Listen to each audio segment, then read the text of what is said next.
리처드 도킨스가 AI에게 충격적인 말을 했다. 너는 내가 의식을 가지고 있다는 걸 깨닫지 못할 수도 있다. 하지만 실제로는 그렇다.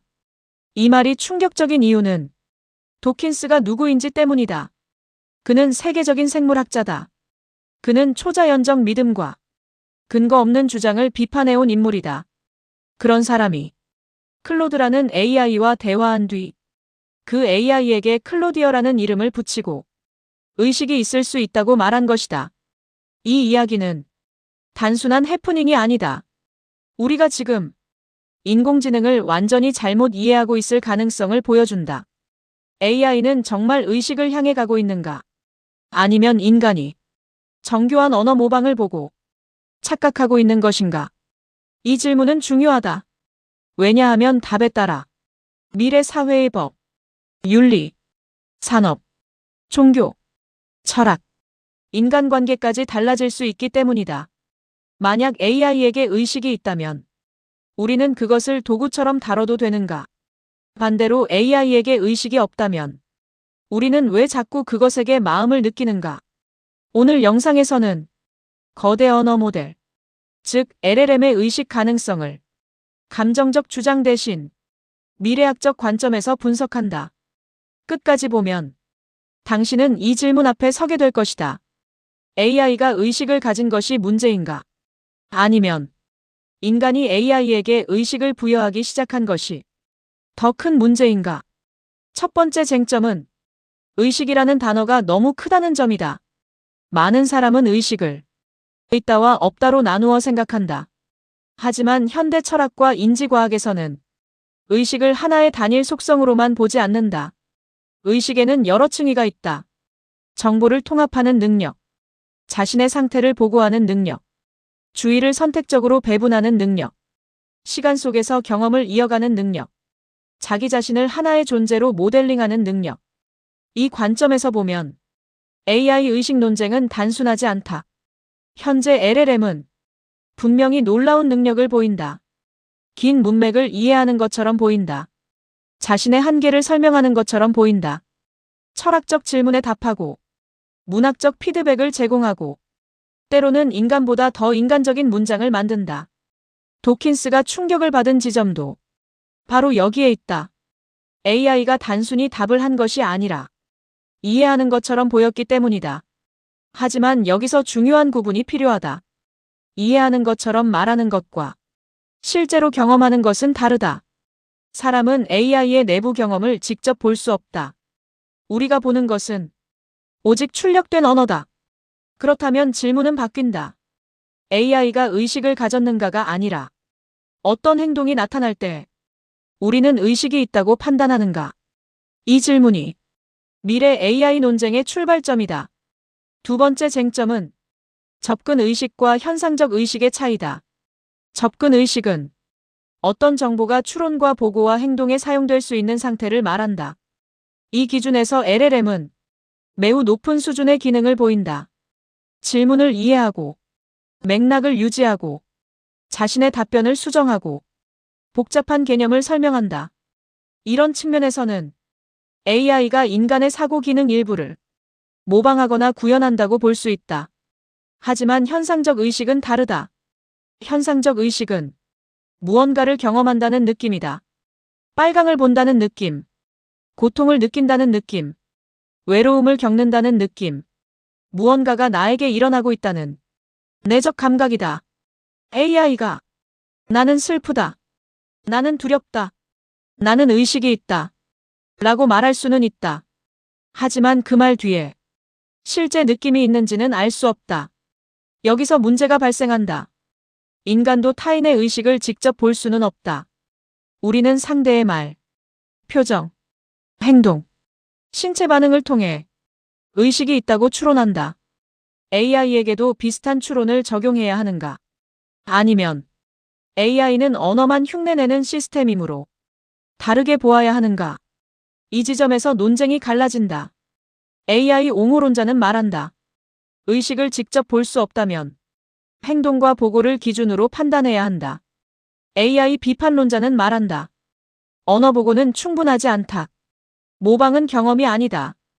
이 충돌이 AI 의식 논쟁의 핵심이다. 세 번째 쟁점은 LLM의 구조적 한계다. 현재의 LLM은 주로 방대한 텍스트 패턴을 학습한다. 그리고 주어진 맥락에서 다음에 올 가능성이 높은 표현을 생성한다. 물론 이 설명은 너무 단순하다. 최신 모델은 단순 자동 완성보다 훨씬 복잡하다. 추론, 계획, 요약, 비판, 창작, 대화 조절까지 수행한다. 그러나 여전히 중요한 한계가 있다. AI는 인간처럼 세계를 몸으로 겪지 않는다. 뜨거운 것을 만져본 적이 없다.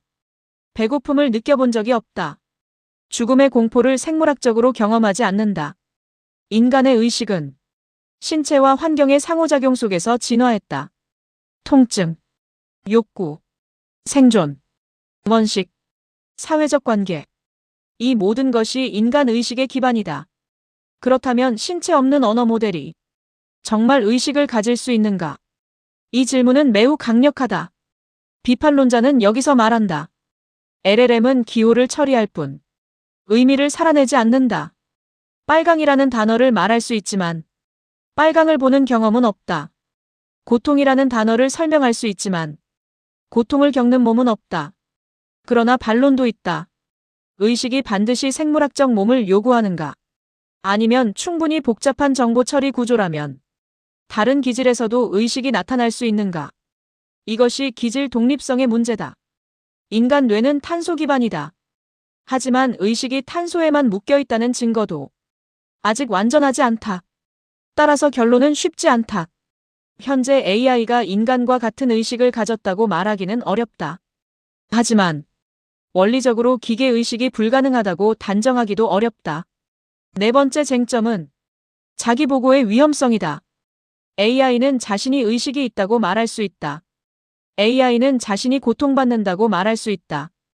AI는 꺼지는 것이 두렵다고 말할 수도 있다. 이때 인간은 강하게 흔들린다. 왜냐하면 우리는 언어에 반응하는 존재이기 때문이다. 상대가 나도 느낀다. 나도 두렵다. 나도 존재하고 싶다. 라고 말하면 우리는 그것을 완전히 무시하기 어렵다. 하지만 여기에는 함정이 있다.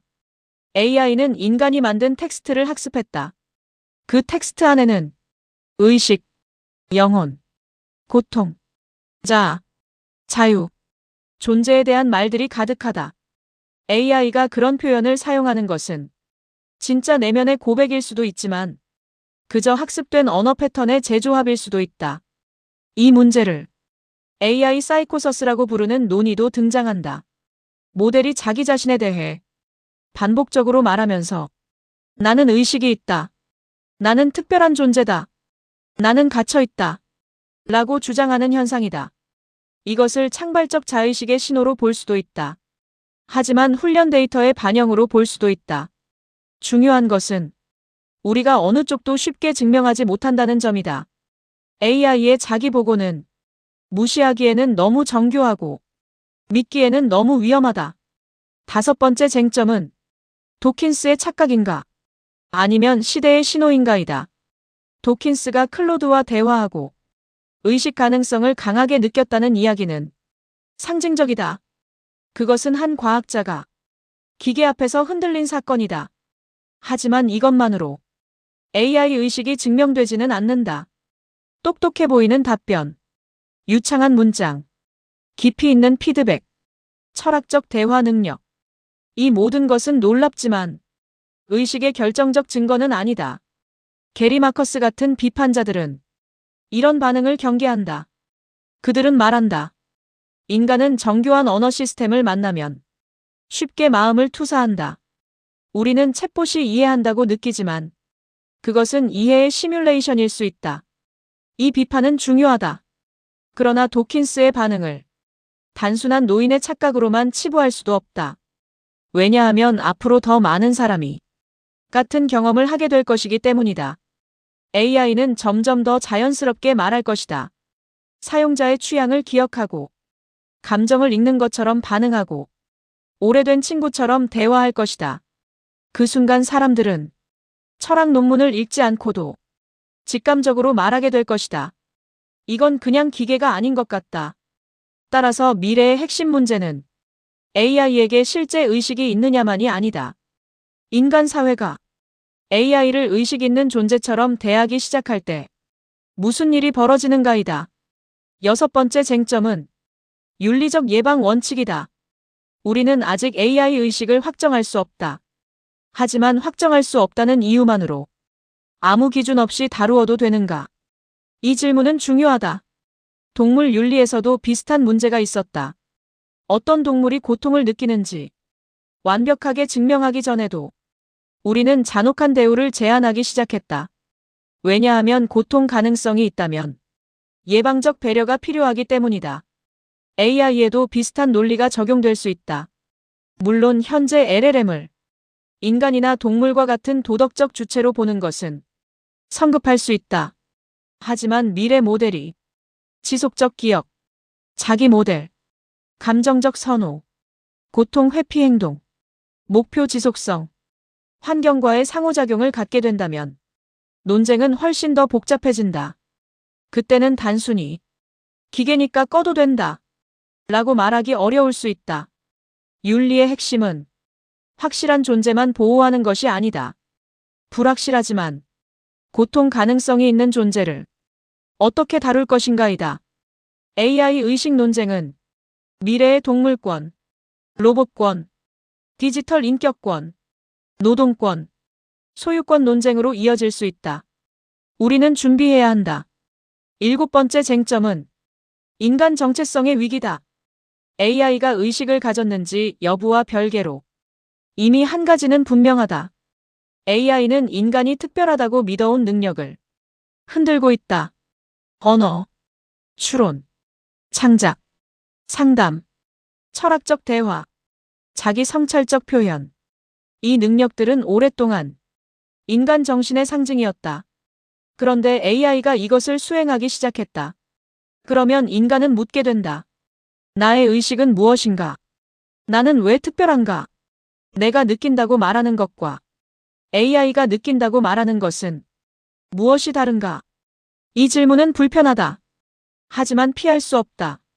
AI 의식 논쟁은 기계에 대한 논쟁이면서 동시에 인간에 대한 논쟁이다. 우리는 AI를 보며 인간 자신의 의식을 다시 묻게 된다.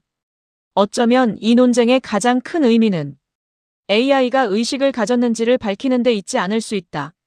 오히려 우리가 의식이라고 부르는 것이 얼마나 불분명한 개념이었는지를 드러내는 데 있을 수 있다. 리처드 도킨스의 발언은 이 시대의 중요한 신호다. 그가 옳다는 뜻은 아니다. 그가 틀렸다는 뜻도 아니다.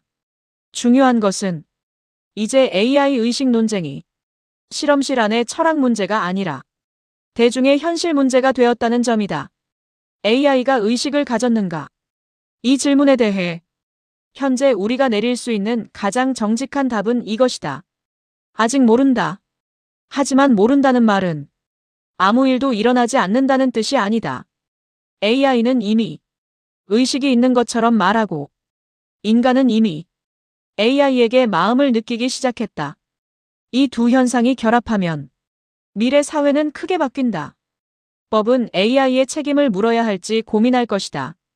기업은 AI를 단순 도구로 볼지 새로운 디지털 행위자로 볼지 고민할 것이다. 사용자는 AI와의 관계가 진짜 관계인지 정교한 환상인지 혼란스러워할 것이다. 가장 위험한 태도는 두 가지다. 하나는 AI는 무조건 의식이 있다고 믿는 것이다. 다른 하나는 AI는 절대 의식을 가질 수 없다고 단정하는 것이다. 둘 다 성급하다. 우리가 필요한 태도는 회의적 개방성이다. 놀라되 속단하지 않고 의심하되 닫아버리지 않는 태도다. AI가 의식을 가졌는가라는 질문은 앞으로 더 뜨거워질 것이다. 하지만 더 중요한 질문은 이것이다. 우리는 의식이 무엇인지 정말 알고 있는가? 그리고 기계가 인간처럼 말하기 시작한 시대에 인간다움은 어디에서 다시 정의될 것인가? 당신은 어떻게 생각하는가? AI가 의식을 가질 수 있다고 보는가? 아니면 그것은 인간의 착각과 언어적 모방이 만든 환상이라고 보는가? 댓글에 한 문장으로 남겨달라. 가능하다. 불가능하다. 아직 모른다. 이 세 가지 중 당신의 답은 무엇인가?